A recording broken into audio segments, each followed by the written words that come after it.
নমস্কার, আমি ডায়েটিশিয়ান জয়তী বলছি। এখন প্রায়ই শোনা যায় যে রোগা মোটা নিয়ে একটা খুব মানে কি বলবো দ্বন্দ্ব চলে বোধহয় মানুষের মধ্যে। যে রোগা হলেই বোধহয় সুস্থ, মোটা হলেই বোধহয় অসুস্থ। ব্যাপারটা কি সত্যিই তাই? বোধহয় নয়।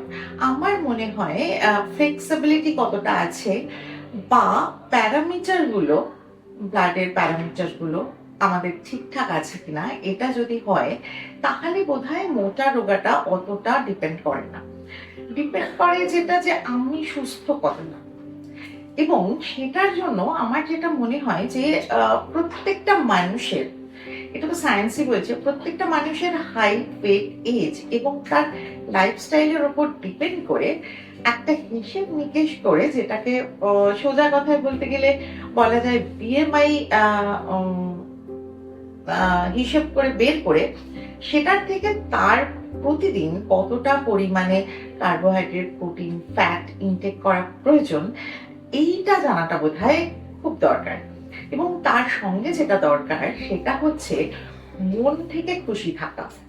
যদি মন থেকে খুশি থাকা যায় তাহলে কোট বলা যায় যে ভালো ভালো হরমোন গুলো খুব ভালো করে সিক্রেশন হয়। এবং ভালো হরমোন গুলো যখন সিক্রেশন হচ্ছে তাহলে কি হচ্ছে, আমাদের ওভারঅল আমরা মন থেকে এবং শরীর থেকে ভালো থাকছি।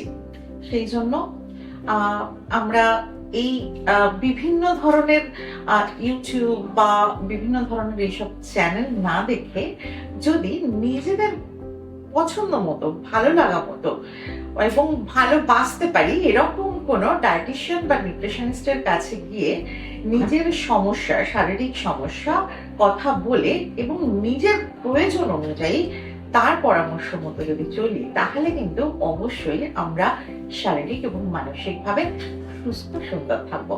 Thank you.